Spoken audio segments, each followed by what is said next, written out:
So last year चाहिँ Realme को जुन Realme 9 Pro Plus थियो त्यो फोन चाहिँ निकै राम्रो थियो हैन र हाम्रो best mid range smartphone award 2022 पनि जित्न सफल भएको थियो र यसपालि चाहिँ त्यसकै successor Realme 10 Pro Plus 5G पनि नेपालमा चाहिँ लन्च भइसकेको छ र यसको प्राइस रहेको छ 46,000 र यो फोन पनि निकै नै इम्प्रेसिभ छ हैन किन वेल आउनुस् हेरौँ फर्स्टमा चाहिँ हामी डिजाइनबाट सुरु गर्छौं 10 Pro Plus को डिजाइन चाहिँ अति दामी छ यो फोन चाहिँ फ्ल्यासी देखिन्छ हैन प्लस यो हाइपरस्केप भन्ने भेरिएन्टमा चाहिँ यो प्याटर्न पनि छ के सबैले देख्न सक्नुहुन्छ हैन त्यो बिस्तारै चेन्ज हुँदै जान्छ रेडियल प्याटर्न है र अरु कलरमा चाहिँ यो प्याटर्न चाहिँ आउँदैन है सो फ्ल्यासी छ तर के छ भन्दाखेरि यो चाहिँ एकदमै छिटो हुन्छ नि फिंगरप्रिन्ट समात्छ के यसले चाहिँ सो यो चाहिँ यसको नराम्रो कुरा भयो त्यसैगरी अब यसमा चाहिँ दुवै फ्रेम र जुन ब्याक छ त्यो चाहिँ प्लास्टिक नै हो अब एक किसिमले चाहिँ डाउनग्रेड छ Realme 9 Pro Plus मा चाहिँ ग्लास ब्याक दिएको थियो हैन प्लास्टिक फ्रेम भयो पनि तर यसले गर्दाखेरि चाहिँ हुन्छ नि यो चाहिँ लाइट वेट भएको छ के सो त्यसले गर्दाखेरि चाहिँ यो फोन चलाउन सजिलो छ हैन प्लस आजकल हुन्छ नि राम्रै खाले प्लास्टिक युज गर्छ सो थाहा नै हुँदैन के ग्लास र प्लास्टिकमा जुन डिफरेन्स छुटाउन चाहिँ अलि गाह्रै पर्छ हैन यो राम्रै क्वालिटीको युज गरेको छ त्यसैगरी अब यो फर्स्ट फोन हो Realme को चाहिँ कर्भ फोन हैन सो डिस्प्ले कर्भ भइहाल्यो प्लस जुन यो ब्याक फ्रेम छ त्यो पनि कर्भ हुँदै फ्रेमसँग चाहिँ मिट गर्छ त्यसले गर्दाखेरि चाहिँ निकै पातलो छ यो फोन हैन र एक हातमा चलाउन चाहिँ यो सजिलै छ यो कर्भ डिस्प्ले भए पनि चलाउन चाहिँ सजिलै लाग्यो मलाई हैन त्यसैगरी अगाडिपट्टि चाहिँ अब Realme ले जुन ग्लास युज गरेको छ यसमा अब गोरिल्ला ग्लास यस्तो यस्तो प्रोटेक्सन भनेर चाहिँ भनेको छैन तर डबल रिइन्फोर्स्ड ग्लास भनेर भनेको छ जुन चाहिँ Realme ले निकै धेरै ड्रप टेस्ट गरेको छ अरे सो अब त्यो पनि राम्रै होला हैन अब त्यसैगरी यसमा अर्को कुरा चाहिँ के छ भन्दाखेरि जुन बटनको क्वालिटी छ त्यो चाहिँ मलाई हुन्छ नि यो मिड रेन्ज फोनको लागि ठिकै मात्रालाई किन हल्का ओभल जस्तो नोटिस गरिरहेको थियो कि सो त्यो चाहिँ बेटर हुन्छ जस्तो लाग्यो त्यसैगरी अब अगाडिपट्टि एउटा होल पन्च भइहाल्यो हैन बिचमा जुन चाहिँ मिनिमल नै छ प्लस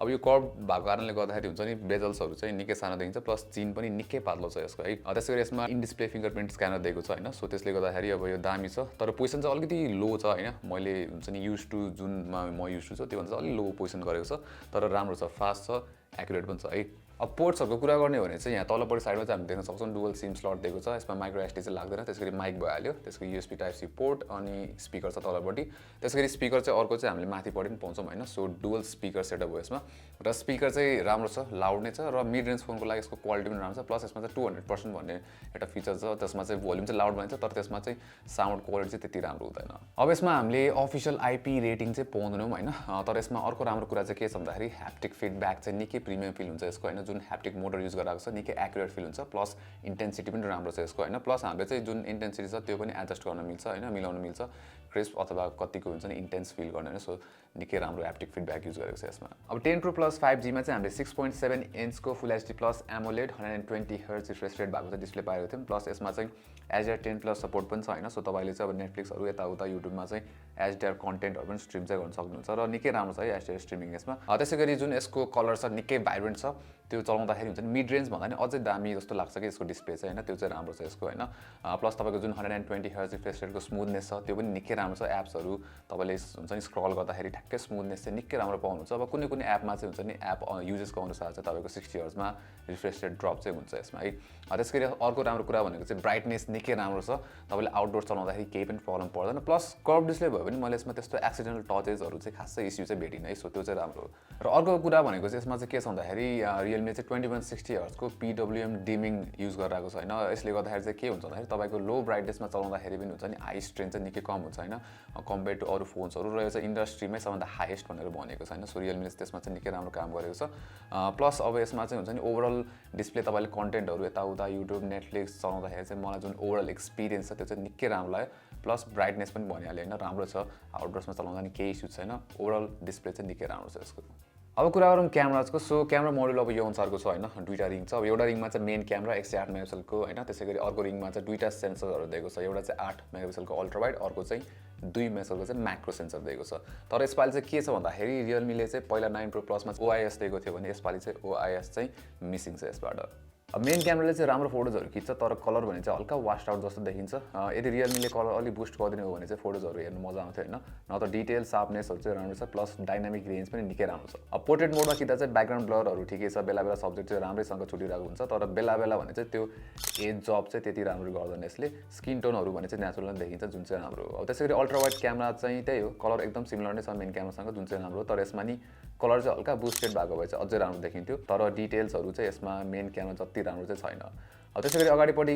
जुन फ्रन्ट क्यामेरा छ त्यसबाट सेल्फिजहरू चाहिँ अलिकति वास्ट आउट नै देखिन्छ, नत्र डिटेलहरू त राम्रै छ, सार्पनेस पनि अझ राम्रो हुन सक्थ्यो तर है। अब Realme 10 Pro Plus 5G ले चाहिँ भिडियो चाहिँ 4K 30 FPS सम्म खिच्न सक्छ हैन, तर क्वालिटी भने त्यति दामी छैन हैन, जस एभरेज नै भनौँ। अब सार्पनेसदेखि लिएर जुन डाइनामिक रेन्जहरू चाहिँ एभरेज नै फिल हुन्छ, कलर चाहिँ ठिकठाकै छ हैन। त्यसैगरी जुन EIS छ त्यसले चाहिँ 1080p 30 FPS को भिडियोजहरूलाई चाहिँ राम्रो स्टेबलाइज गर्छ भने 4K फुटेजहरू चाहिँ अलिकति सेकी नै देखिरहेको थियो। सो Realme ले OIS चाहिँ दिनै पर्ने थियो हैन, किनभने 9 Pro Plus मा दिएको थियो, सो यसमा दिएको भए चाहिँ बेटर हुन्थ्यो। अब यसको परफर्मेन्सको कुरा गर्ने हो भने चाहिँ Realme 10 Pro Plus 5G मा जुन चिपसेट युज भएको छ त्यो चाहिँ Dimensity 1080 हो, MediaTek को हैन, र यो चाहिँ प्राइसको लागि राम्रै चिपसेट हो। तर के छ भन्दाखेरि यो चाहिँ जुन Realme 9 Pro Plus मा युज भएको Dimensity 920 चिपसेट छ, सेम उस्तै हैन, सेम उस्तै नै हो के, तर यसमा चाहिँ हल्का हुन्छ नि क्लक स्पिड चाहिँ बुस्ट गरेको छ, नत्र चाहिँ सेम नै हो हैन, चिपसेट चाहिँ सेम भन्दा पनि हुन्छ, हल्का क्लक स्पिड बुस्ट गरेको छ। सो प्राइस अनुसार ठिकै भए पनि अलिकति बेटर चिपसेट चाहिँ दिन सक्थ्यो है। जुन हामीले चाहिँ बेन्चमार्क स्कोर्सहरू हेर्ने हो भने चाहिँ जुन यसको Geekbench 5 को सिंगल कोर र मल्टी कोर स्कोर छ त्यो चाहिँ जुन Xiaomi 12 Lite मा युज भएको Snapdragon 778G छ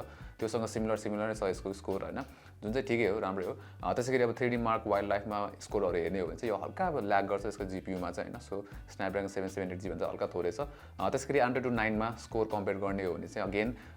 Snapdragon 778G जस्तो नै छ यसको स्कोर हैन, सो बेन्चमार्क पनि राम्रै छ। त्यसैगरी डेली लाइफमा चलाउँदाखेरि चाहिँ अब यो फ्लुइड नै फिल हुन्छ, स्मुथ नै छ, हामीले एप्सहरू चलाउँदाखेरि होस् अथवा स्विच गर्दाखेरि हैन, त्यो फास्ट फिल छ यसमा, स्मुथनेस नै छ, त्यस्तो ल्याग्सहरू भेटिन्न। अब एउटा नोटिस गरेको भने चाहिँ क्यामेरा एपमा भ्यू फाइन्डरमा चाहिँ हल्का ल्याग जस्तो नोटिस गरिन्छ, न त यसको पर्फर्मेन्समा खासै त्यस्तो जुन कम्प्लेन भने चाहिँ छैन, प्लस गेमिङ पनि राम्रै छ यसको।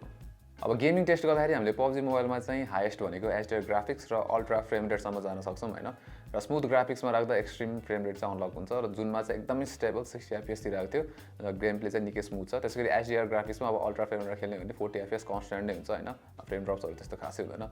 त्यसैगरी अब गेन्स इन इम्प्याक्टमा चाहिँ हामीले लो डिफल्ट सेटिङ्समा 30 FPS क्याप राखेर खेल्यो भने चाहिँ 30 FPS नै तिरेको थियो एभरेज हैन, र जुन हुन्छ नि त्यस्तो फ्रेम ड्रप्सहरू खासै धेरै थिएन, त्यो गेम प्ले चाहिँ राम्रै हुन्छ। फोन चाहिँ यति पातलो बनायो भने Realme चाहिँ यसमा 5000 mAh को चाहिँ ब्याट्री चाहिँ हालेको छैन, जुन चाहिँ राम्रो, र ब्याट्री लाइफ निकै राम्रो छ यसको, प्लस चिपसेटले गर्दाखेरि पनि होइन, अप्टिमाइजेसनले गर्दाखेरि तपाईँको एक दिनभन्दा बेसी मजाले टिकाउन सक्नुहुन्छ यसलाई हैन, तपाईँले हुन्छ नि मजाले के मोडेड युजर्समा नि मजाले चल्छ यो फोन हैन। प्लस ब्याट्री सकिहाल्यो भने टेन्सन खासै छैन, किनभने यसमा चाहिँ 80 वाटको ब्रेक चाहिँ आउँछ, तर यसको सपोर्ट भनेको चाहिँ 67 वाटको सपोर्ट मात्रै हो फास्ट चार्जिङ चाहिँ, जुन चाहिँ तपाईँलाई 0 to 100% चार्ज गर्दाखेरि चाहिँ त्यस्तै 40 मिनट जस्तो लाग्छ, जुन चाहिँ राम्रै हो।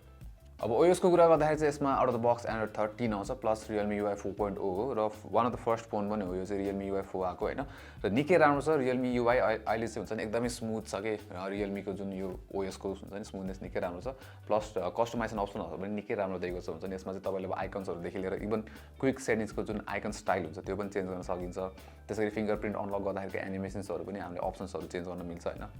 त्यसैगरी एज लाइटिङ पनि दिएको छ है, सो कस्टमाइजेसनको लागि निकै राम्रो छ। प्लस Realme UI चाहिँ अहिले पहिला भन्दा निकै हुन्छ नि स्ट्रिम लाइन फिल हुन्छ कि, त्यो पहिला जस्तो एकदम ब्लोटी फिल हुँदैन, ब्लोटवेयर्सहरू छँदैछ यसमा हैन, तर धेरै जस्तो इन्डियन एप्सहरू छ तर तपाईँले अनइन्स्टल पनि गर्न सक्नुहुन्छ। त्यो ओभरअल स्मुथनेस निकै राम्रो छ अहिले चाहिँ Realme UI मा।